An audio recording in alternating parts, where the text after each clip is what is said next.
नमस्कार, मैं भागीरथ सिन्हा सक्षम लाइव प्रोग्राम के आप सभी दर्शकों का मेरा प्यार भरा नमस्कार। जैसा कि कल मैंने आपसे वादा किया था कि हम एक नई दास्तां के साथ आपके बीच उपस्थित होऊंगा।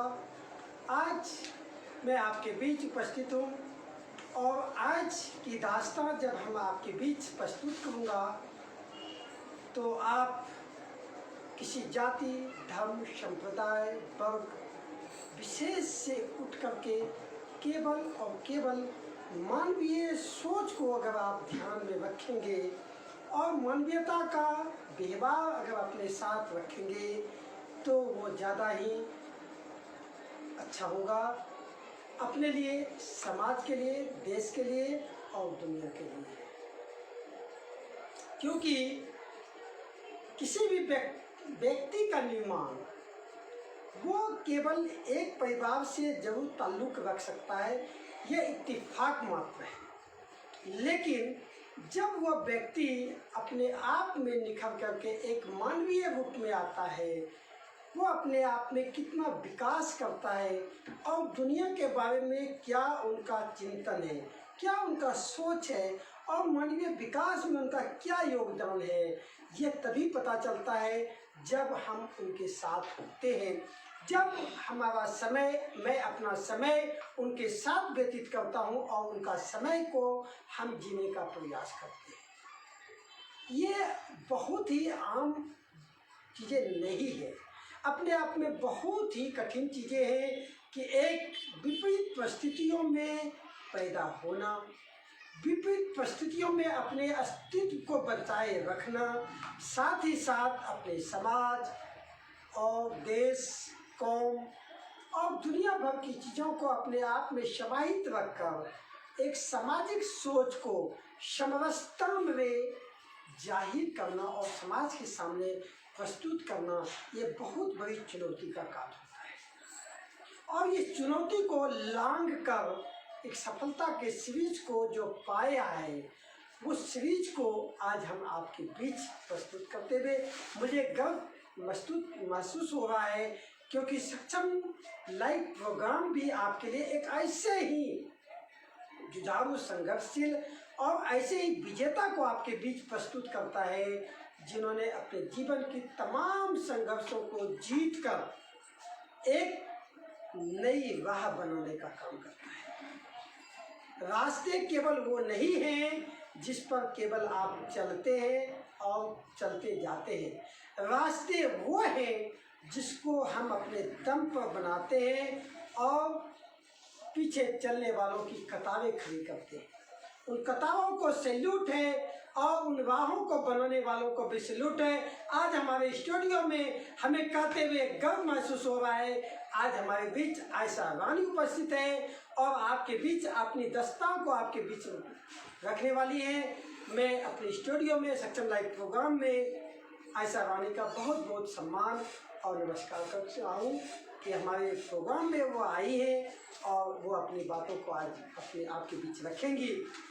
क्योंकि ये दास्तां एक व्यक्ति की जीवन की घटित कहानी मात्र हो सकता है आपके लिए, हमारे लिए, लेकिन यह उन संघर्षों की एक सीढ़ी है, वो एक पहल है, वो एक दस्तक है, वो एक संदेश है, वो एक सबक है जिससे कि अन्य लोग उस रास्ते पर चलकर अपनी सफलताओं की मुकाम को आसानी से पा सकता है और जीवन जीने की जो कला है, जीवन जीने की जो कौशल है, वो लोगों में बांट सकती है, जिससे कि लोग सुख और समृद्धि की ओर जा सकता है।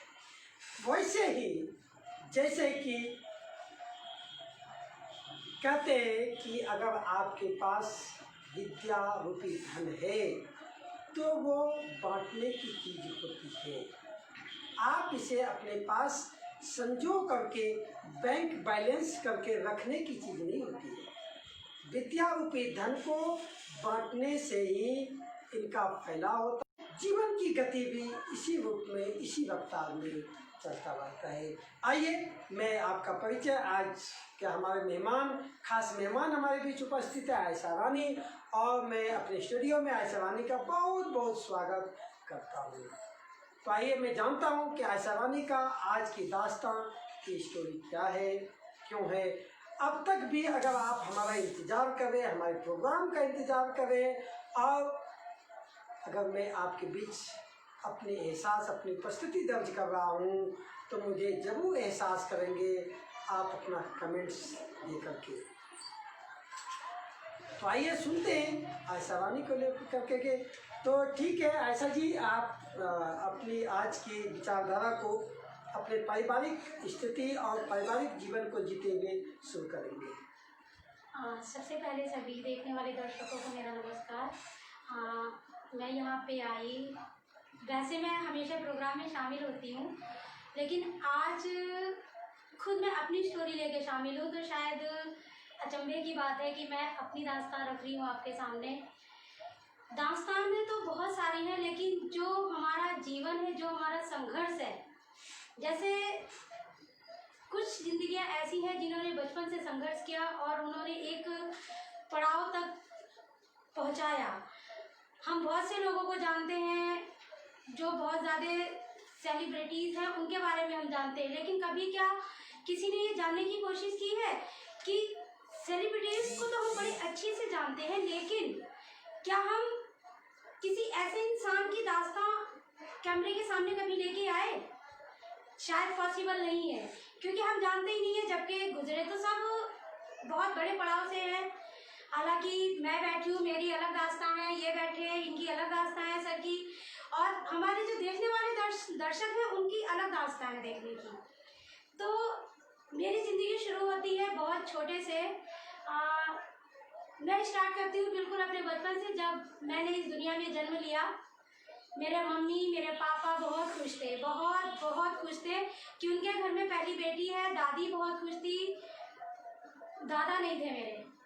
तो उस टाइम शायद गांव में पापा बहुत अच्छे उस पे थे, तो पापा ने सबको, हमारे गांव में होता है कि देसी घी के लड्डू बांटे जाते हैं मोतीचूर के। तो जब मेरे पैदा होने पे वो बांटे गए, तो गांव वाले सब ये कह रहे थे कि पापा टेलर मास्टर थे, पापा को सब टेलर मास्टर के नाम से जानते थे।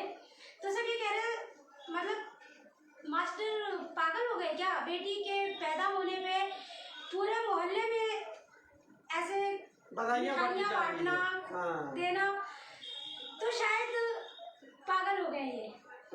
ऐसे करके मोहल्ले वालों के विचार थे। बट ये तो मम्मी पापा ही जानते हैं कि वो कितना खुश थे मेरे पैदा होने पे। मुझे भी बहुत, शायद उस टाइम तो मुझे पता नहीं, मैं बहुत, बट मैं आज भी गर्व महसूस करती हूँ कि मैंने एक ऐसे परिवार में जन्म लिया जहाँ पे लड़कों को वैल्यू ना देके, वो भी एक मॉडर्न फैमिली में लड़की को वैल्यू दी गई। तो मैं बहुत खुश थी। शायद जब मैं धीरे धीरे बड़ी, मेरी सारी ख्वाहिशें पूरी होती रही, पापा का काम बहुत अच्छा चलता रहा। एक टाइम ऐसा आया कि उस टाइम मैं 4th क्लास में थी। पापा का काम, बिजनेस वगैरह जो था वो दिल्ली के अंदर भी था, यहीं पुरानी दिल्ली में, और पापा का काम वहाँ पे भी था। फिर एकदम से कहते हैं ना कि वक्त करवट बदलता है, वक्त ने करवट बदला और पापा का सारा काम ठप। उस टाइम पे बहुत ज़्यादा लॉस हुआ। उस टाइम पे शायद जो मोहल्ले वाले थे वो ये कह रहे थे कि देखो, मतलब ऐसी स्टोरी, मुझे, आप लोग ये सोच रहे होंगे कि मुझे कैसे पता, मैं तो बहुत छोटी सी थी। बट जब मम्मी पापा के मुंह से मैंने सारी बातें सुनी थी, तब मेरी आंखों में आंसू आते थे कि मेरे मम्मी पापा ने मुझे इतनी वैल्यू दी, और आज के दौर में इतनी वैल्यू कहीं भी शायद नहीं है।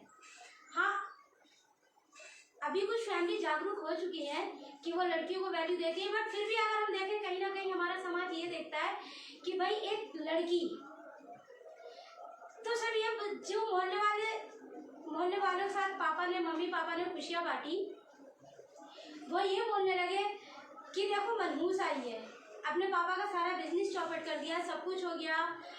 मतलब इस टाइप से पापा बहुत ज़्यादा दुखी हो गए थे। फिर धीरे धीरे जैसे संभाला, थोड़ी बड़ी हुई, 5-6 साल की, 7-8 साल की हुई होगी, तब मुझे पापा ने एडमिशन दिलाया स्कूल में। एडमिशन जब मेरा हो गया, उस टाइम दादी खुश नहीं थी। दादी बिल्कुल खुश नहीं थी कि भाई क्योंकि पापा से बड़े भी 3 भाई थे और उनके उनके यहाँ भी मतलब लड़की और लड़के दोनों थे, बट लड़कों को तो स्कूल भेजा जाता था बट लड़की नहीं जा रही थी। बट मेरे पापा ने मुझे स्कूल भेजा, खुद अपनी कार से छोड़ के आते थे, लेके आते थे। दादी ने पापा से बात नहीं की, बिल्कुल बात नहीं की दादी ने ये बोला कि तूने अगर इसका नाम स्कूल में करवा दिया तो तू मेरे से बात मत कर। ये शब्द दादी के थे पापा के लिए। और पापा जागरूक थे कि पापा की मतलब मम्मी के फैमिली में सारे लोग पढ़े लिखे थे, कोई लॉयर है तो कोई डॉक्टर है। पापा को उनसे ज़्यादा सीख मिल रही थी। तो पापा ने बोला जब वो वहाँ के लोग पढ़ लिख सकते हैं, इवन मेरी मम्मा भी पढ़ी लिखी है, पापा नहीं थे क्योंकि पापा का दौर शायद कुछ और रहा होगा, वो उस टाइम पे नहीं पढ़ पाए। बचपन से उन्होंने अपनी जिम्मेदारियां संभाली। तो वो अपनी डायरी में कम पढ़े लिखे थे बट वो अपनी डायरी में नोट लिखते थे। तो उसके बाद जब मेरा एडमिशन हो गया, दादी ने मतलब मैं स्कूल जाती बहुत खुश होती थी। और माइंड इतना तेज था कि पहली क्लास की फर्स्ट क्लास की लड़की है लेकिन 4th और 5th की क्लास की नोटबुक्स पढ़ रही है। तो टीचर्स ने बात की पापा से कि इसका दिमाग बहुत तेज है, थोड़ा सा एज भी लग रहा है, तो हम एक काम करते हैं, अब हम इसे 4th क्लास में पास आउट कर देते हैं। सीधा उन्होंने मुझे क्या किया, 1st क्लास से 4th क्लास में पास आउट किया। दादी और पापा की बात उस टाइम तक 1 साल तक नहीं हुई। दादी और पापा की बात नहीं हुई। पापा खाना वगैरह लेके जाते थे या कुछ देते थे, दादी एक्सेप्ट नहीं करती थी क्योंकि दादी भी थी जो बड़े पापा वगैरह हैं उनके कहने पे चल रही थी उस टाइम। और उसके बाद फिर जब दादी ने मुझे देखा कि मतलब मैं स्कूल से आती थी, मेरा एक ही काम होता था, सबसे पहले पढ़ना, जो होमवर्क मिला है उसे करना, वो काम होता था। मैं आई, मैंने होमवर्क किया, 1-2 बार मैंने दादी मुझे ऐसे देख के निकलती थी, शायद मन में उनकी प्राउड फील होता था कि इतना समझदार है और बच्चा है। हाँ, फिर उसके बाद दादी ने खुद बातचीत मुझसे शुरू की, पापा से फिर भी नहीं की। अच्छा। मेरे पापा से फिर भी बातचीत नहीं की उन्होंने, मुझसे बातचीत करती थी। फिर एक दिन धीरे धीरे हमारे साथ ऐसा हुआ कि जैसे मैं स्कूल से आती तो मम्मी पापा से पहले दादी मुझसे पूछती कि आज तुमने क्या किया स्कूल में। अच्छा। तो उस टाइम मैं बहुत खुश थी कि मतलब एक दादी जो मुझसे मतलब मेरी शक्ल से नफरत करने लगी थी, तो पूछ रही है जो ऑब्जर्व तो कर रही है। हाँ, फिर उस टाइम लाडली तो थी, मतलब लाड बहुत था दादी के साथ। तो मैंने दादी को एक बार स्कूल से जैसे ही आई, उस टाइम मैंने रेस जीती थी, 400 मीटर की रेस, 5th क्लास में थी, 400 मीटर की रेस दौड़ी थी और फर्स्ट था। तो जैसे ही मैं आई, मैंने दादी को यूं करके जो पीछे से पकड़ा है, तो दादी चौंक गई, क्या हुआ। तो मैंने बोला दादी देखो मैं ना दौड़ में फर्स्ट आई है ना, ये देखो मेडल भी था और इतनी बड़ी शील्ड थी, दिखाई। दादी खुश, वाह मेरी बेटी तो बहुत अच्छी है, ऐसे करके दादी ने बोला। उसके बाद दादी ने बोला अच्छा तुझे क्या चाहिए, ये दादी के शब्द है कि तुझे क्या चाहिए। मतलब मैं तो फिर तो जैसे क्या बोलते हैं लड्डू फूट गए कि भाई अब क्या चाहिए, मन की मुरादें मिलने वाली। हाँ, तो दादी से बस इतना बोला, दादी कुछ नहीं चाहिए, बस पापा से क्यों नहीं बात कर रहे हो। अच्छा। हाँ, क्या आपको पता था कि भाई पापा, हाँ मतलब नाराजगी चल रही है क्योंकि पापा आते पहले दादी के पास जाते थे। अब इतनी तो समझदार हूँ,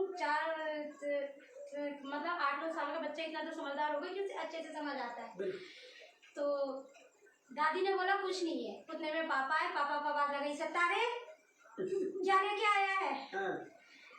फिर मतलब मन ना जैसे खुशी से भर गया कि चलो अच्छा हुआ। फिर उसके बाद मैं और दादी जैसे एक दोस्ताना रिलेशन होता है, बहुत अच्छा। वैसे हर एक चीज दादी से डिस्कशन करना, ये हुआ दादी, ये हुआ दादी, मैंने ये किया, सब कुछ दादी के साथ था। जैसे जैसे धीरे धीरे पड़ाव बढ़ता गया, फिर पापा का कामकाज भी थोड़ा ठीक होता गया। उसके बाद और भी फैमिली में मतलब मेंबर आ गए, फिर उसके बाद एक बहन, फिर छोटा भाई। तो जब 3 बहनों के बाद एक भाई हुआ तो पापा ने लड्डू नहीं बांटे। अच्छा। पापा ने लड्डू नहीं बांटे तो मतलब जो हमारा मोहल्ला जिसे बोलते हैं उनका सबका ये सवाल था कि भाई पहला बेटा इसके घर में हुआ है, 3 बेटियों के बाद इसने लड्डू नहीं बांटे। हाँ बेटा, मतलब भी बैठना चाहिए था। हाँ। बेटे की बात तो सही नहीं बात है। बैठे। तो पापा ने बोला ये मेरा डिसीजन है। हम्म। मतलब उस टाइम में हम लोगों को बहुत ज्यादा वो था, हाँ, खलल तो होता है। खराब हो रहा था कि भाई ऐसे क्यों हुआ। दादी को मतलब थी कि भाई होता है। अब दादी का अटैचमेंट पोते की तरफ गया, पोती से हट के। फिलहाल मैं भी अपनी दुनिया में बिजी थी, क्योंकि उस टाइम सिर्फ किताबें नजर आती थी और ये नजर आता था कि कैसे फर्स्ट आना और मतलब आगे कैसे निकलना है। ये दौर चलता रहा, धीरे धीरे 8 क्लास पास कर ली। हमारे वहाँ पे यूपी में कॉलेज 9th क्लास से शुरू हो जाता है। 9th क्लास से? हाँ, 9th क्लास से कॉलेज शुरू हो जाता है। अच्छा। उसके बाद पापा का काम थोड़ा वैसा था, तो शायद मुझे ये लग रहा था कि भाई अब काम मुझे अपना बंद करना पड़ेगा। पढ़ाई जो थी मेरी, मतलब सारी जो आशाएं थी वो डूब गई, क्योंकि पापा के पास उस टाइम इतना पैसा नहीं था कि भाई वो मुझे एडमिशन कराएंगे। और वहाँ पे एक ही स्कूल था जिसमें बॉयज़ और गर्ल्स साथ जाते थे। ठीक है।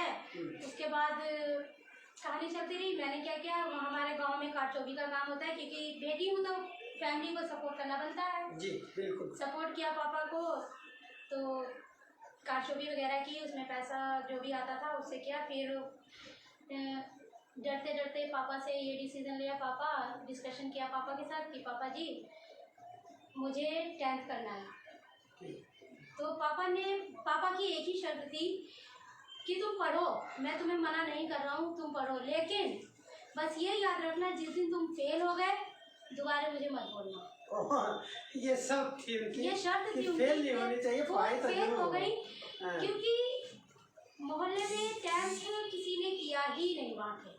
बहुत बड़ी चुनौती का प्रश्न था। बहुत बड़ी चुनौती थी मेरे लिए कि अगर मैं फेल हो गई, वो भी प्राइवेट स्कूल कॉलेज जा नहीं रही हूँ, में किसी ने किया ही नहीं है, और वो चुनौती मेरे कंधे पर है। हाँ, क्योंकि उस टाइम ये था 10th में एडमिशन तो सब लेते थे, बट पास आउट करना तो टेढ़ी खीर एक पहाड़ चढ़ना वाली बात होगी। मैं अगर बात तो ऐसा ना, वाकई मैं अपनी पढ़ाई की भी अगर हम लोग बात करते हैं, वाकई उसमें 10th पास करने के बाद जब पेपर में नाम आउट होता था कि फलाना फर्स्ट सेकंड थर्ड आया, 3 ही चीज़ों का देता था, बाकी का नहीं होता था।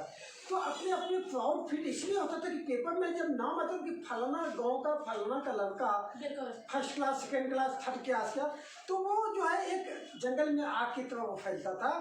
और उसका बनिस्पत ये होता था कि जो आपका जो सम्मान होता था, आपके परिवार का जो सम्मान होता था, वो कई गुना जो है बढ़ जाता था। वहाँ वो जाति धर्म की बात नहीं होती थी, ना किसी धन की बात होती थी। प्राउड फील यह होता था कि बच्चा उसका कितना इंटेलिजेंट है, वो बड़ा मायने रखता था। बिल्कुल। तो उस बीच पापा की चुनौती स्वीकार की। जी बिल्कुल, बहुत बड़ी बात है। एडमिशन तो पॉसिबल नहीं है, क्योंकि भाई इतना पैसा नहीं है, और पापा को सपोर्ट भी घर में, फैमिली में 4 भाई बहन थे, मम्मी पापा दादी। पापा का काम सही नहीं चल रहा था उस टाइम, बिल्कुल, मतलब पापा का काम ठप हो चुका था। तो ये तो मतलब जैसे वक्त का एक दौर है जो गिरा फिर संभला नहीं, तो चुनौती बन के हम खड़े हुए, क्योंकि सबको ये गुमान था, क्योंकि बड़ी ताई थी, उनके सबसे बड़े 4 बेटे थे, तो उन्हें ये गुमान था कि मेरे बेटे हैं। बट पापा ने कभी हमें ये चीज़ रियलाइज़ होने नहीं दी कि भैया मेरी बेटियां हैं। बट हाँ, हमें कहीं ना कहीं चुभता था कि भाई दादी इस टाइप की, वो दादी इस टाइप की बातें कर रही है, ताऊ इस टाइप की बातें कर रहे हैं, तो मतलब मैं खुद के लिए एक अभिशाप हूँ। मुझे ऐसे लगता था कि अगर मैं लड़का होती तो अपने पापा को सपोर्ट करती, चाहे कुछ भी करती, चाहे दुकान लगाती या कुछ करती या जो भी करती एज ए विश, बट अपने पापा को सपोर्ट करती। लेकिन मैंने घर में काम करना शुरू किया। कारचौबी का काम करते थे, उसमें 50 रुपये पर पीस मिलता था, तो वो सुबह लगाते थे 8-9 बजे, 5-6 बजे ख़त्म कर देते थे। वो काम सीजनली था, कभी कभी आता था, कभी कभी नहीं आता था, डेली का नहीं था। अगर डेली का होता तो कोई इशू नहीं था। ओके। उसके बाद 10th में पापा ने बोल दिया भाई ले लिया, हमने प्राइवेट फॉर्म भर दिया, जैसे तैसे जाके भर दिया, प्राइवेट फॉर्म हो गया। अब पढ़ाई कैसे की जाए? किताबें तो मिल गई हैं, प्राइवेट से किताबें मिल गई हैं, क्योंकि गांव का माहौल इतना सख्त था कि स्कूल में, अब मैं जिसे मैं जानती नहीं हूँ, मैंने 10th का भाई सिर्फ 8 क्लास से 9th 1 साल गैप किया, 10th में एडमिशन लिया। उसके बाद स्कूल भी नहीं जा रही हूँ, स्कूल ना जाना, किताबों से खुद से पढ़ना एक बहुत बड़ी चुनौती है। जी। और उस बीच काम भी करना है, क्योंकि कारचौबी का काम है। गांव में ये है कि भैया थोड़ी सी देर के लिए लाइट आती है, लाइट भी फुल है, रात में कारचौबी भी नहीं कर सकते। ये कारचौबी क्या होता है? जो थोड़ा डिटेल से हमारे दर्शकों को बताएं। कारचौबी इन द सेंस जो मोती और सितारे वगैरह के सूट वगैरह जो मॉडल्स पहनती है उनका काम करते थे। हाँ, इसका मतलब ये है कि कारचौबी का मतलब ये है दर्शकों कि जो सामान्य कपड़े होते हैं उसको एक आकर्षक रूप देना, उनके पट्टे पर या बाजू पर या गले में जो डिजाइनिंग होता है उसको एक मोती का जड़ना, शीशे जड़ना, ये तमाम चीज़ों की जो आकर्षक रूप होता है वो बनाने का जो कला होता है वो पहले से कह सकते हैं कि प्रधानमंत्री हस्तकला को बहुत और चूंकि हमारे भारत देश की ये बहुत पुरानी परंपरा रही है हस्तकला को जो है सब प्रमोट करना, उनके बीच में लाना। और राजा महाराज, उसके हमारे भारत देश में राजा महाराजाओं का देश रहा है, यहाँ राजबाड़े चल। तो ये जो साज सज्जे की बात है ये बहुत ही बड़े पैमाने और इसको सजाने संवारने का जो काम किया, अगर मैं सच में बोलूं तो सल्तनत की बात अगर हम करें, अगर हम मुगल की बात अगर हम करें तो वहां से ये साज सज्जा की प्रचलन की शुरुआत हुई कि आपकी जो आभूषण है कैसे बनाना है, इन चीजों को कलात्मक रूप में ढालना, उनको सजाना संवारने का काम इन वर्गों ने अच्छे से किया है। इसलिए इसको जो है, चूंकि मैं पुराने विचारधारा की बात कर रहा हूँ या हस्तकला में बोल रहा हूँ और आयशा जो बोल रही है वो बिल्कुल मॉडर्न चीजें बोल रही है, तो ये डिफरेंट।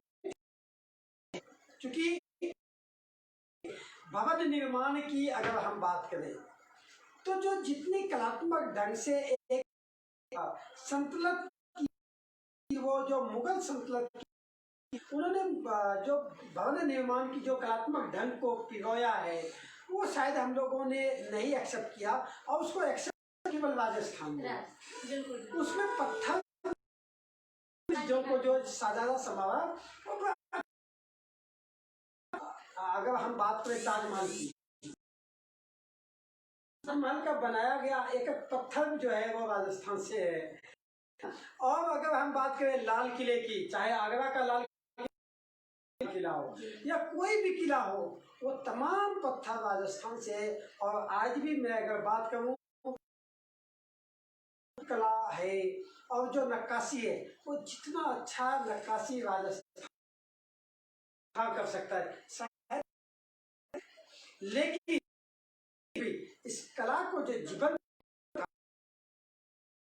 का ही देन है कि समय के अंतराल में हमारे बीच चीजें बदलता रहा। गालिब ने भी अपने समय में जिया, गालिब ने अपने समय को, गालिब ने भी बहुत अच्छे ढंग से जी करके उन्होंने जो मुगल सल्तनत राय जो नगर की कहेंगे, नगर की बसावट कहेंगे, नगर की बनावट कहेंगे, जो उन्होंने ताना बाना बुना वो अपने आप में बेमिसाल है। ये इसी का प्रमाण है हस्तकला देश और हमारे समाज में किस तरह से व्याप्त है। तो आयशा जो बता रही है वो उसका प्रमाण है, वातावरण को जीवन जिया है और उसमें इन्होंने ढल करके अपने आप को कैसे आगे बढ़ाया, उस पर अपनी दास्तान बता रही है। हाँ, तो आपने ये बता रहे थे ना कि भाई तमाम चीजों को देकर के पापा और दादी के बीच में इस तरह का हमने 10वीं को जो है क्रॉस किया, बचपन गुजरा, 10th में एडमिशन हो गया। अब किल्लत ये आ रही थी कि भाई कौन पढ़ाएगा, क्योंकि स्कूल जा नहीं सकती हूँ, क्योंकि प्राइवेट एडमिशन है तो स्कूल जाना तो नामुमकिन है।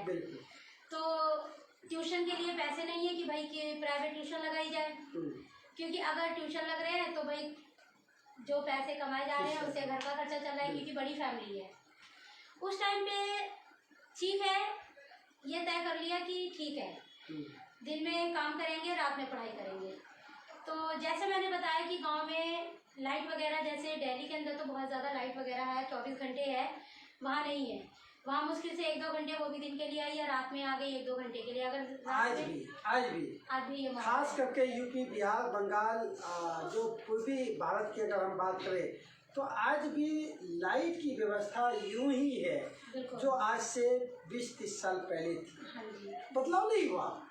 पता नहीं जितने विकासशील बात हम कर रहे हैं कि राज्यों का विकास हो गया, फलाना चीज़ें हो गया, ये हो गया, लेकिन अगर हम प्रकाश की बात करें, लाइटों की बात करें, आज भी हमारे बच्चे उसी दिया और उसी लैंप और लालटेन के नीचे पढ़ने को मजबूर है।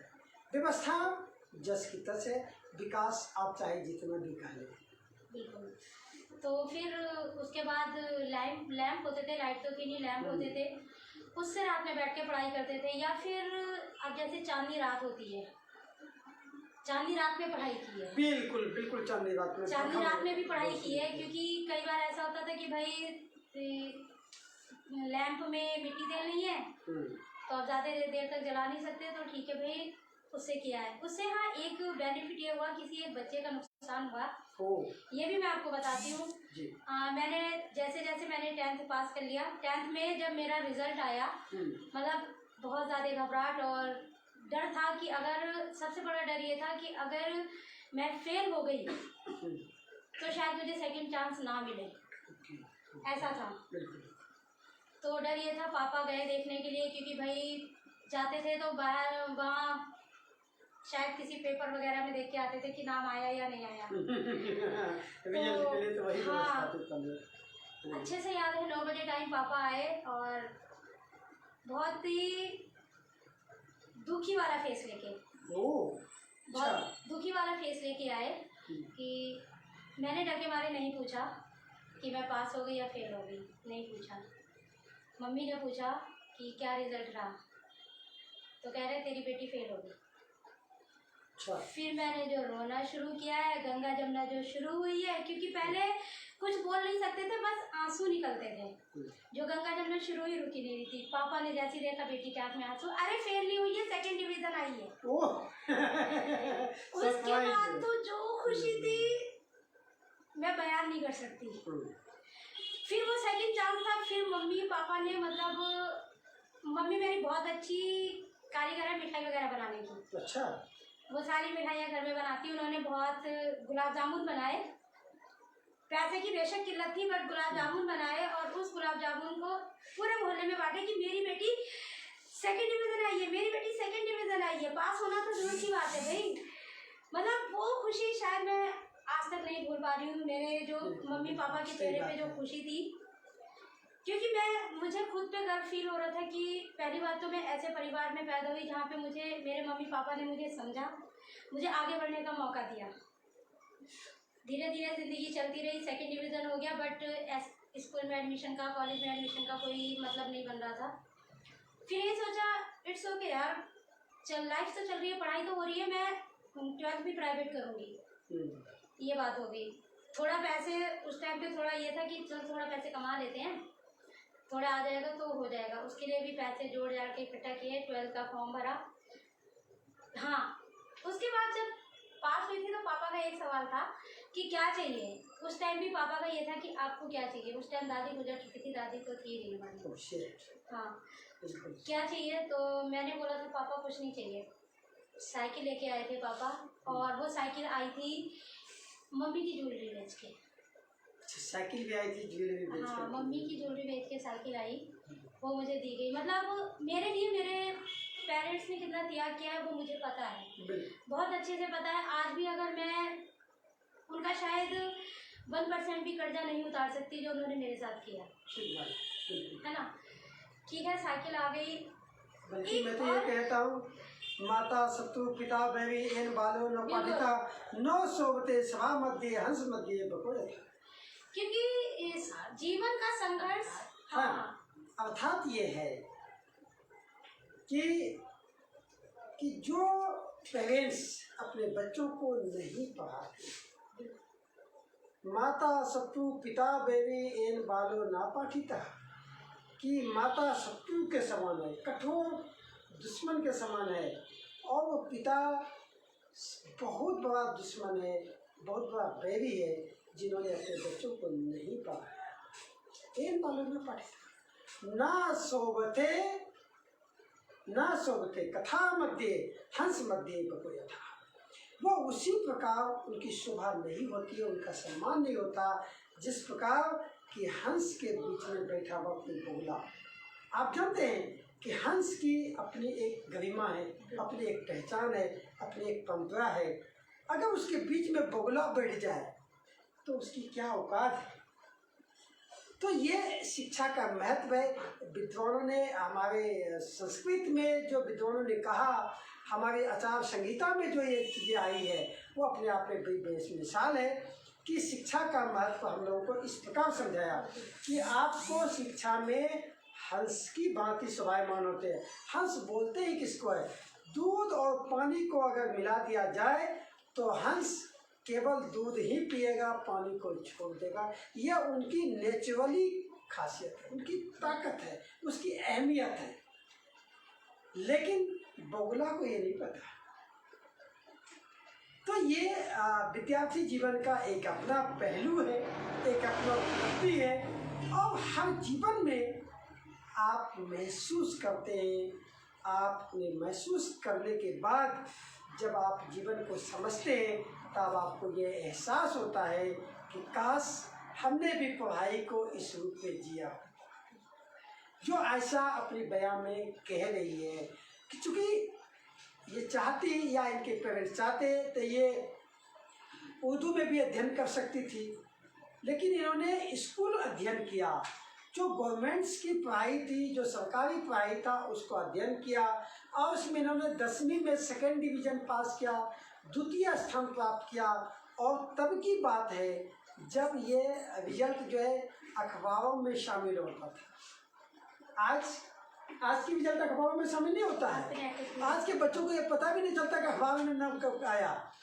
मैं अगर बात करूं कि उत्तर प्रदेश के कानपुर में हमारे एक लेखक जन्म हुए थे, जैनेन्द्र कुमार जी, जो मनोवैज्ञानिक सोच पर कहानी लिखा करते थे। और उन्होंने ये बहुत सारी कहानियों में वो दर्शाया था कि मनोवैज्ञानिक सोच क्या होता है, हमारे जीवन का विकास क्या होता है और हमारे जीवन का विनाश क्या होता है। और ये जो विनाश और विकास है वो उत्पत्ति कहाँ से होता है? ये हमारे परिवार से ही होता है। बिल्कुल होता है, क्योंकि अगर हर परेशानी में परिवार के लोग फैमिली सपोर्ट कर रही है हाँ। तो कोई परेशानी ही नहीं है। अगर फैमिली ने अपना हाथ खींच लिया तो शायद परेशानियों का पूरा पहाड़ इकट्ठा होके आ जाए। बिल्कुल राइट है। अच्छा, तो आपने पढ़ाई कहाँ तक पूरी की? हाँ, स्टोरी अभी आगे चल रही है, बताती हूँ पढ़ाई हाँ, कहाँ तक की। बिल्कुल। उसके बाद 10th पास हो गया। तो जब 10th पास हो गया, अच्छा मैंने बीच में थोड़ा सा मिस किया क्योंकि मैंने 8th क्लास से ही ट्यूशन पढ़ाने शुरू कर दी थी। ओके, क्यों? और आप बिलीव करोगे उस ट्यूशन में मुझे 50 रुपये पर बच्चा मिलता था। ओह, ये तो मायने रखता है यार। और इंग्लिश पढ़ाते थे तो थोड़ा अच्छा था। उसके बाद उर्दू और इंग्लिश की वैल्यू थी। मैं आपको बताऊं कि जब मैं 1983-84 में पढ़ाना शुरू किया था तब हमको जो है केवल 5 रुपया महीना मिलता था एक बच्चे पर, और वो भी 5 रुपया जो है 2 महीना 3 महीना बाद मिलता था। क्योंकि मैंने 84-85 में जब मैं बच्चों को पढ़ाना शुरू किया था तो वो पढ़ने के लिए तो जरूर आते थे, लेकिन उनके पेरेंट्स के पास वो पैसा नहीं होता था कि वो खाना खाए, कपड़ा दे बच्चों को या मुझे फीस दे। लेकिन मेरे पेरेंट्स ने जैसे मुझे कहा कि ठीक है, अपनी पढ़ाई के साथ साथ विद्या को बांटते हैं। अब वो सबक हमको जो मिला और वो शायद आपने भी उसको जो है कंटिन्यूशन में किया। उसके बाद 10th पास कर ली। 12th में भाई 12th का भी फॉर्म क्लियर हो गया। 12th में भी 2nd डिवीज़न पास किया, वो भी फर्स्ट टाइम में ही पास किया। क्योंकि ये एक चैलेंज था मेरे लिए जो मुझे एक्सेप्ट करना था। पढ़ाइयाँ मेरी जो हुई है वो रातों में हुई है, कोई ट्यूशन नहीं है, खुद से पढ़ाई की है, कोई गुरु नहीं है, कुछ नहीं है। जो गुरु हूँ वो मैं हूँ और मेरी किताबें मेरा गुरु थी। वो सारा हुआ। उसके बाद हाँ, एक सामने एक लवली भैया रहते थे, उनका बेटा था, तो वो मुझे देख के पढ़ाई करता था। वो ये कहते थे कि देख वो पढ़ रही है और एग्जाम के टाइम होने वाले और तू पढ़ाई नहीं कर रहा। जब मैं छत पे मतलब उन्हें अगर मेरा लाइट रात में जल रहा है तो उन्हें ये लगता था कि भाई मैं पढ़ाई कर रही हूँ, अगर नहीं जल रहा है तो उन्हें लगता था मैं पढ़ाई नहीं कर रही हूँ। अब ऐसा हुआ कि नेक्स्ट डे हिंदी का पेपर था और चांदी रात में मैंने पढ़ाई की। वैसे मुझे ज़रूरत नहीं होती थी बट बस एक रिवीजन मारना होता था। तो उसे लगा कि शायद मैं पढ़ नहीं रही हूँ, तो उसने अपने पापा को बोल दिया दीदी तो पढ़ ही नहीं रही है। क्या बात है। अच्छा, फिर बाद में उन्हें पता चलता है तो इतना हंसते, कहते अच्छा दीदी आप पढ़ाई करें। मैंने तो पढ़ा है चांदी रात में बैठ के। फिर उसने बोला दीदी अब ठीक है मैं आपके पास ही आके पढ़ूंगा, चाहे आप लैम्प में पढ़ो या पढ़ो चांदी रात में। 12th पास हो गया, ठीक है, 2nd डिवीजन आ गया। पापा खुश, पूरी फैमिली खुश। अगर कोई ना खुश था तो ताऊ और ताई वगैरह थे जो ना खुश थे। उसके बाद हम, अब बात आती है थोड़ी सी सिचुएशन मेरी ठीक हो गई जी। तो हुआ ये कि 10th और 12th तो मैंने हमारे वहाँ पे क्या बोलते हैं इंटरमीडिएट बोलते हैं, इंटरमीडिएट हो गया। उसके बाद अब मेरा ये था कि पापा थोड़ा सा ठीक है अभी और अब मैं कॉलेज में एडमिशन ले लेती हूँ। तो पापा ने बोला ठीक है ले लो। हालांकि पापा को सब जानते हैं, प्रिंसिपल बाय प्रिंसिपल सब जानते हैं। उसके बाद भी बस एक पापा को जाना था और एडमिशन हो जाना था मेरा। लेकिन मेरे पापा ने मुझे मई में तपती धूप में लाइन में खड़ा किया, तपती धूप में लाइन में खड़ी हो गई मैं। उसके बाद पता चला जब मेरा नंबर आता है तो मुझे पता चला वहाँ पे सत्ता मास्टर की बेटी हो। मैंने बोला जी।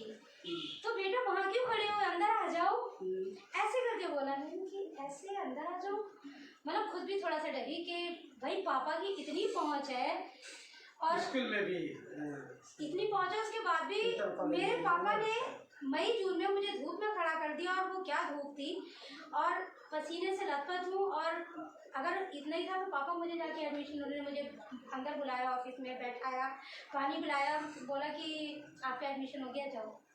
एडमिशन हो गया। उस टाइम पे फिर जब शाम को आती हूँ मैं पापा से बात की, पापा ने बोला ये तुम्हारी ज़िंदगी की शुरुआत है जिनसे तुम्हें आगे बढ़ना है। तुम धूप में खड़ी नहीं होगी, तुम्हें नहीं पता चलेगा ज़िंदगी क्या है।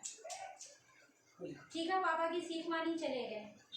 एडमिशन हो गया। खुश नहीं थे तो ताई और ताऊ नहीं थे, शायद मुझे नहीं बोलना चाहिए बट उन्हें ये लगा कि मैं अपने बेटों को नहीं पढ़ा पाया और ये अपनी बेटी को पढ़ा रहा।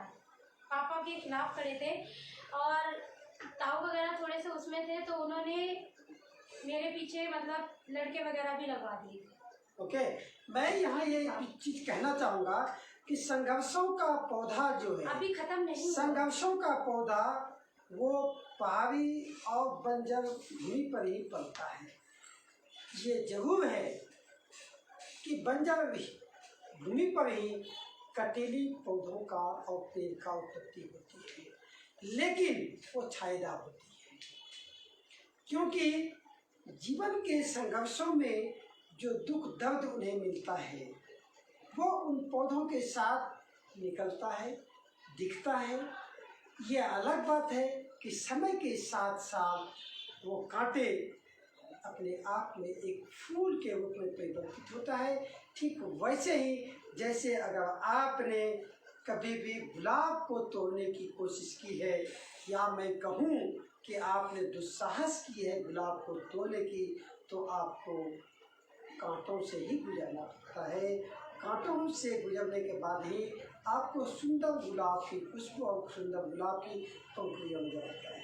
यही हाल जस्ट अगर मैं कहूँ कि ये जो गुलाब, ये जो आपके सामने खिलता हुआ ऐसा रूपी एक गुलाब है, एक फूल है, उस परिवार में रहकर, उस समाज में भी रह कर के अगर आज खिल रही है और आपके बीच अगर आपकी अपनी दस्तान को रख रही है, ये उनकी ये जज्बात, उनकी ये अपनी अभिलाषा, उनकी इच्छा और उनकी जीवन जीने की जो पार कला रही है, ये उसका प्रमाण है। क्योंकि जिस परिवार में जन्म लिया, शायद ही ये गवाह हो सकता है, शायद ही ये चीज़ उनको खुशनुमा लग सकता है, हजारों में से मुझे ऐसा महसूस होता है कि हजारों में से कोई एक परिवार ऐसा महसूस करता है, फील होता है कि घर में 3 बेटियां पैदा होने के बाद भी अगर वो अपने आप में खुशी महसूस कर रहे हों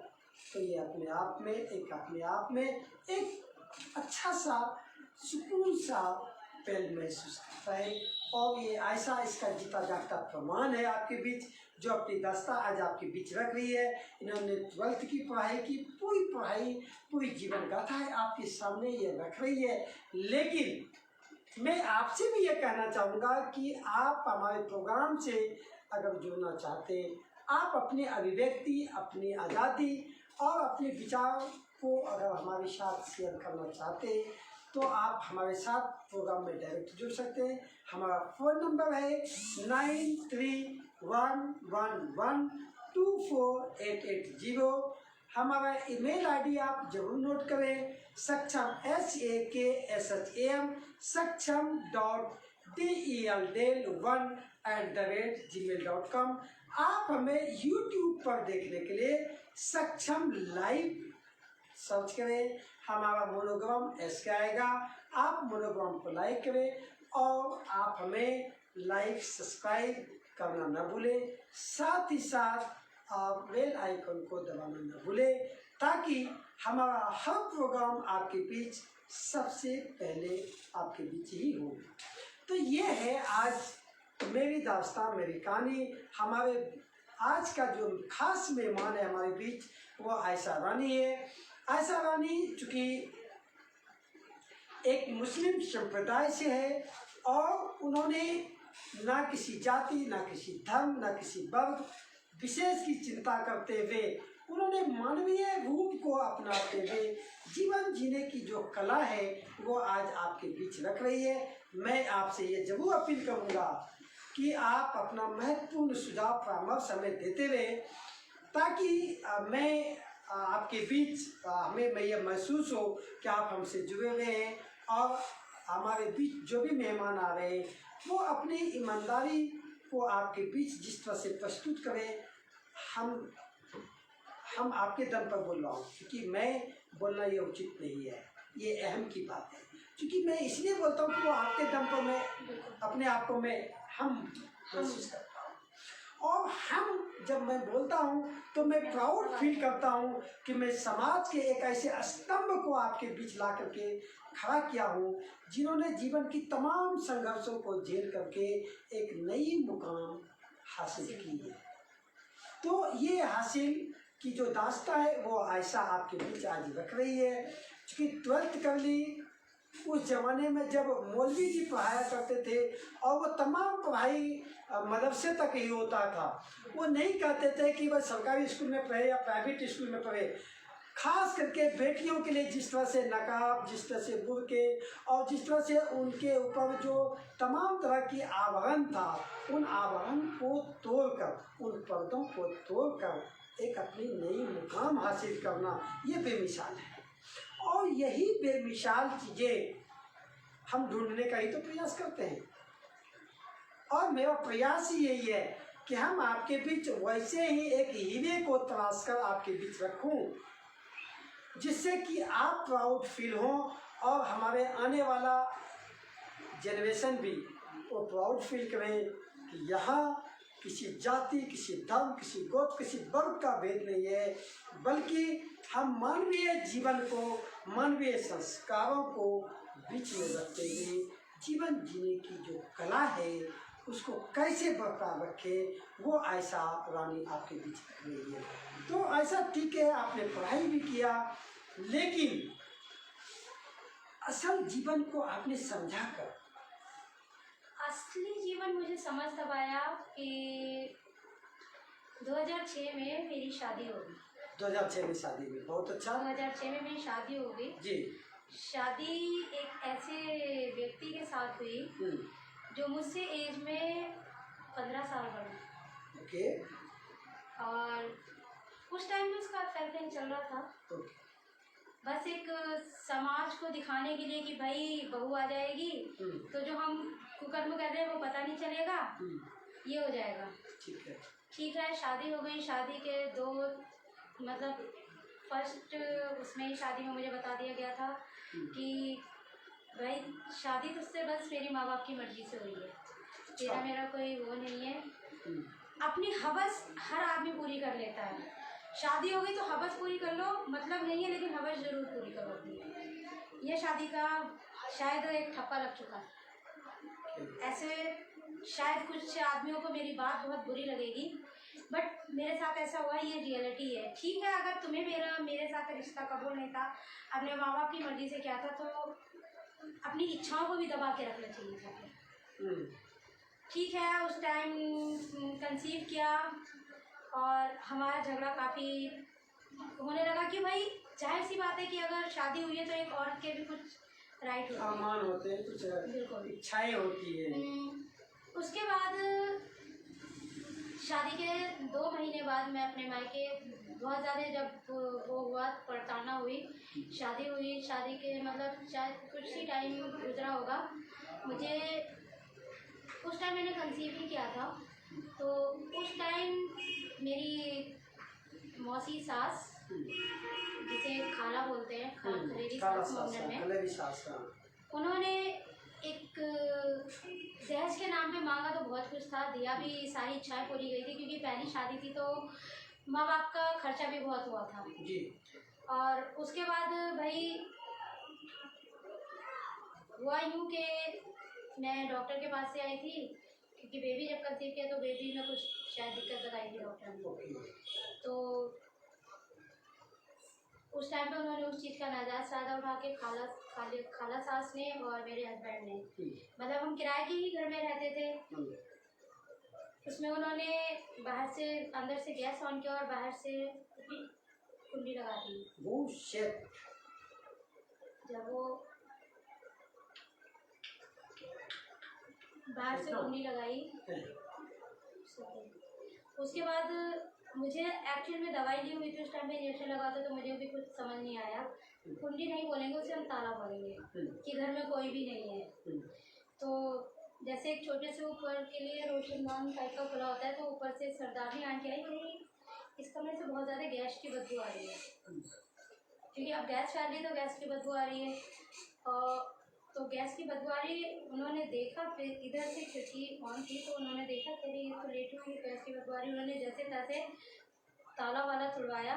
वो सरदारनी आंटी, भगवान उनको खुश रखे, उन्होंने ताला वाला तुड़वा के जिस पोजीशन में थी मेरे को निकाला बाहर। उस टाइम मैंने फ़ोन किया, फ़ोन स्विच ऑफ है, और आंटी ने फिर मेरे पापा को फ़ोन किया, तो पापा ने फ़ोन नहीं उठाया। फिर उन्होंने अपने बेटे को भेजा, तो पापा को बुलाया, क्योंकि मायके से ससुराल ज़्यादा दूर नहीं था, पास में था। तो पापा आए, पापा उस हालत में मुझे ले गए अपने घर। उसके बाद वो शायद मेरा लास्ट था, मैं कभी ससुराल नहीं गई। उसके बाद मैं अपने मायके में ही रही, क्योंकि कंडीशन ऐसी हो चुकी थी उस टाइम, उन्होंने सारी अनलिमिट पार कर चुके थे। फिर कुछ टाइम बाद बेटी हुई, तो शायद मन में ऐसा, सबने मुझे फ़िलहाल ये बोला था उस टाइम पे, सबने मुझे ये बोला था कि जस्ट अभी कंसीव किया है तो आप अबॉर्शन करवा सकते हो। बट मेरे मन में ये था कि शादी हुई है, एक ठप्पा लग चुका है कि आई एम मैरिड। तो अगर बेबी होने के बाद हो सकता है शायद सामने वाला सुधर जाए, ये था।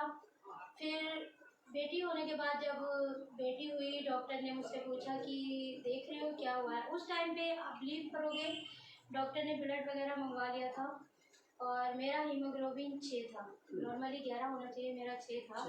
डॉक्टर ने सिर्फ ये बोला था बेटी या बच्चा एक बचेगा, क्योंकि टेंशन लाइफ मतलब माँ या बच्चा है, दो में से एक बचेगा बस। तो पापा ने मेरी बेटी को बचाओ, भाई हर माँ बाप का ये डिसीजन होता है, मेरी बेटी को बचाओ, है ना। बट शुक्र है शायद उस नई जिंदगी को इस दुनिया में अपनी आंखें खोलनी थी। बेटी हो गई, बट बेटी आईसीयू में चली गई, मतलब नर्सिंग आईसीयू थी, उसमें बेटी चली गई 6 दिन के लिए, क्योंकि इसने शायद बेबी लेट होने की वजह से इसने शायद कुछ प्रॉब्लम हुई थी, ये हो गई। पापा ने फ़ोन किया, पापा वहाँ गए ससुराल में बुलाने के लिए कि भाई ऐसे ऐसे बेटी हुई है, कोई देखने नहीं आया। कि काश कोई देखने आ जाता। हम्म, बट मैं सच बोलूँ तो मैं उस टाइम खुद को बहुत ही प्राउडली फील कर रही थी कि मैंने एक बेटी को जन्म दिया। ठीक बात है, बिल्कुल। क्योंकि सिचुएशन उस टाइम ऐसी चल रही थी, मैं क्या बताऊँ, मतलब शायद अगर मैं दिल से शुक्रिया अदा करूँ ऊपर वाले का, तो उसने मतलब मेरी एक शुरू से ख्वाहिश रही थी कि ऊपर वाले मुझे फर्स्ट बेबी बेटी ही देना, शायद उसने वो ख्वाहिश मेरी पूरी कर दी और उसने हर हाल में मेरी वो ख्वाहिश पूरी की। मेरी बेटी आज मेरे सामने है, क्या बात है, बहुत बड़ी है। हाँ बिल्कुल। क्योंकि जब वो आईसीयू में चली गई तो मैं रोती थी, मैं और मम्मी थे, रोती थी। कोई हॉस्पिटल में ससुराल का देख के नहीं आया, कुछ नहीं। उस टाइम पे मेरा डिसीजन ये था कि अब मुझे उस आदमी के साथ नहीं रहना, बिल्कुल नहीं रहना। अच्छा कब डिसाइड किया ये आपने? ये बेटी होने के बाद। अच्छा बेटी क्योंकि होने के जब बाद। उस ठीक है जीवन के उतार चढ़ाव आते हैं, ठीक है, लेकिन तुम अगर उस ऐसे हस्बैंड का क्या करना जो उस टाइम पे सपोर्ट ना करे। फिर हॉस्पिटल से बेटी ठीक हो गई, क्योंकि मेरी छुट्टी तो तीसरे दिन ही हो गई थी, बेटी आईसीयू में थी तो इसकी छुट्टी नहीं थी। बट फिर भी बेटी भी ऊपर वाले का शुक्र है उसने ठीक करी। बट यही रोती थी कि भगवान अगर तूने इसे इस दुनिया में उतारा है, मेरा कोई सहारा है तो मेरी बेटी को ठीक रखना। ये हुआ, ऊपर वाले का शुक्र अदा करती हुई खुदा ने सुनी और उसे ठीक किया। हम माँ बेटी घर आ गए। फिर उसके बाद लाइफ चलती रही, क्योंकि उसके बाद मेरा केस गया किरण बेदी के पास। ओके। उसके बाद मेरा केस किरण बेदी के पास गया, क्योंकि मेरी एक फ्रेंड भावना थी जो एयर हॉस्टेस थी, तो उसने मुझे वो वहाँ का पता बताया था। मैं वहाँ गई, उन्होंने मेरा शो लाइव शो किया, तो शायद आपकी कचहरी, उसमें मेरा एपिसोड है। तो किरण बेदी मैम ने खुद मुझे और पापा को ये बोला कि अंकल जी ये लड़का बिल्कुल भी आपकी बेटी के लायक नहीं है। तब मेरा डिसीजन था पापा अब मुझे इस बंदे के साथ बिल्कुल भी नहीं रहना, क्योंकि उनका ये था कि अगर अब आप इसे दोबारा अपनी बेटी को भेज देते हो तो आप ये सोचना कि आपने नरक में अपनी बेटी को जानबूझ के धक्का दे दिया। तो पापा ने बोला नहीं। फिर मुझसे पूछा, मैं क्योंकि मैं तो वैसे भी तैयार नहीं थी, क्योंकि मुझे ऐसे लगता था ऊपर वाले का जितना दिल भर के शुक्र अदा करूँ, उसने मुझे इतना सारा हुनर दिया है, सिलाई, कढ़ाई, बुनाई, और सबसे बड़ा हुनर कि मैं एक पढ़ी लिखी हूँ। तो ठीक है, डिसीजन ले लिया, अब मुझे उस बंदे के साथ नहीं रहना। पापा का डिसीजन था। पापा ने बोला, एक बार मुझसे पूछा, मेरी मम्मी को थोड़ा बुरा लगा था, क्योंकि मम्मियों को ये था कि भाई अगर ये घर में रहेगी तो उनकी और बेटियां हैं जिन पे ऑब्जेक्शन उठेगा कि भैया पहली बेटी ऐसे बैठी हुई है तो बाकियों की, क्योंकि हमेशा गलती लड़की की ठहराई जाती है। मैंने अपनी मम्मी को बोल दिया कि अगर आप रख रहे हो अपने घर में तो ठीक है, नहीं रख रहे हो तो दिल्ली में बहुत सारे रहते हैं किराए पे, मैं भी रह लूँगी। ये बात हो गई। मम्मी ने बोला नहीं ठीक है। पापा ने सपोर्ट किया, मम्मी ने सपोर्ट किया, सबने सपोर्ट किया। आज का दौर ये है कि मैं अपनी लाइफ में बहुत खुश हूँ। शायद आपको मेरे फेस से लग रहा होगा, आज मेरी बेटी मेरे बराबर की है तो और भी ज़्यादा खुश हूँ यार, क्योंकि मेरे सारे सपने, मेरे सारे अरमान मैं अपनी बेटी में देखती हूँ। और शायद बेटी पैदा होने पे पेरेंट्स उसकी शादी के बारे में सोचते हैं, बट मैंने अपनी बेटी को पैदा करके सिर्फ ये सोचा है कि उसे सिर्फ पढ़ा लिखा के उसे उसके पैरों पे स्टैंड करना है। क्योंकि अगर आज मैं अपने पैरों पे खड़ी हूँ तो सिर्फ अपने माँ बाप की बदौलत, तो मैंने जीवन के इतने बड़े संघर्ष को पार कर लिया। अच्छा, अभी आप वर्तमान में कर क्या रहे हैं? अभी मैं एक हॉस्पिटल में हूँ, वहाँ पे as a warehouse manager हूँ, और जो एनओस की अटेंडेंस वगैरह है वो लगाती हूँ। अच्छी लाइफ है, मतलब एक पढ़ी लिखी हूँ तो उसका भरपूर फायदा उठा रही हूँ। ओके, तो आप अपने जीवन को अपने आप में प्राउड फील करते हुए आप अपने आप को सफल महसूस करते हैं? बिल्कुल। अगर मैं आपकी आज के डेट में बात करूं कि आप आने वाले पीढ़ी को या आपके जो पीछे आ रही जनरेशन है उनके लिए क्या आपका सुझाव और संदेश रहेगा? मेरा संदेश हर एक माँ से ये रहेगा कि जब भी उनके घर में बेटी आती है सिर्फ एक माँ से ही है, क्योंकि एक माँ अपनी बेटी को बहुत अच्छे से समझ सकती है। ये ना सोचे कि हमारे ऊपर बोझ बन के आई है, वो ये सोचे, उसकी शादी के बारे में नहीं सोचे कि भैया मेरी बेटी आ गई है तो मैं उसकी शादी के बारे में सोचूं, इतना पैसा जमा करना है, ये करना है, वो करना है, बिल्कुल भी नहीं। आज का दौर ऐसा है कि आप सिर्फ ये सोचो कि अपनी बेटी को हाई एजुकेशन कैसे आप दे सकते हो। अगर आपने अपनी बेटी पढ़ा लिखा ली तो आप यकीन मानिए कि आपने वो जो दहेज इकट्ठा करने का सोचा था ना, वो आपने अपनी बेटी को दे दिया। आपकी बेटी आपके पैरों पे खड़ी है, अपने जीवन के संघर्ष को सह सकती है।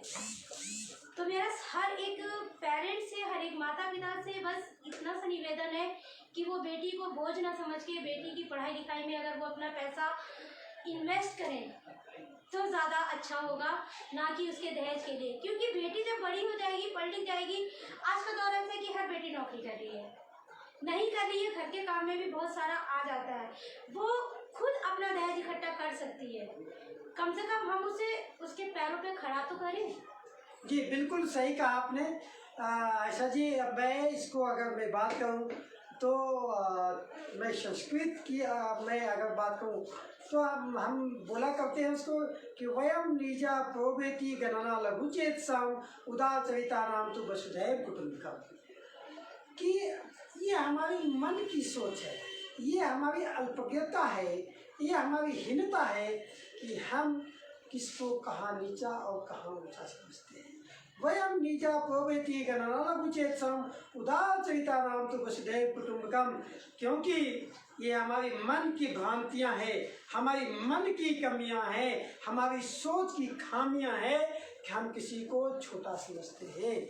उदार चरित्रवान लोगों के लिए, उदार लोगों के लिए तो पूरी पृथ्वी चाहे किसी जाति धर्म वर्ग का हो, वो एक परिवार के समान है। और यहाँ एक लैंगिक बात तो करनी ही नहीं चाहिए कि बेटा हो या बेटी हो, वो तमाम एक्सेप्ट है समाज को और एक्सेप्ट होना चाहिए। ठीक वैसे ही जैसे मैं कहना चाह रहा हूँ कि हवाएं हैं बहने दो, दिशाएं हैं बढ़ने दो, कली है बेटियां खेलने दो खिलने दो। तो ये थी आज हमारी दास्ता, हमारी कहानी। हमारे खास मेहमान आज हमारे स्टूडियो में उपस्थित रही आयशा रानी, और आयशा रानी की संघर्षों की, इनकी जुबानी को आज आपने सुना। अगर आपके बीच भी, आपके साथ भी, आपके आस पड़ोस में भी कोई ऐसे ही जिद्दोजहद संघर्षों से जूझ रही महिला या कोई साथी या कोई बहनें या कोई माताएं हो या कोई बेटियां हो जो अपने संघर्षों को जी करके एक मुकाम हासिल करना चाहती हैं, एक सफलता को छूना चाहती है और अपने जीवन की अपनी तो आपका ही स्वागत कर, आपके लिए ही अनुकूल है। आप आइए, आप तमाम हमारी चैनल पर रख करके आप दुनिया और समाज और मैं प्राउड फील करता हूँ आयशा रानी के साथ कि स्टूडियो में आकर के आयशा ने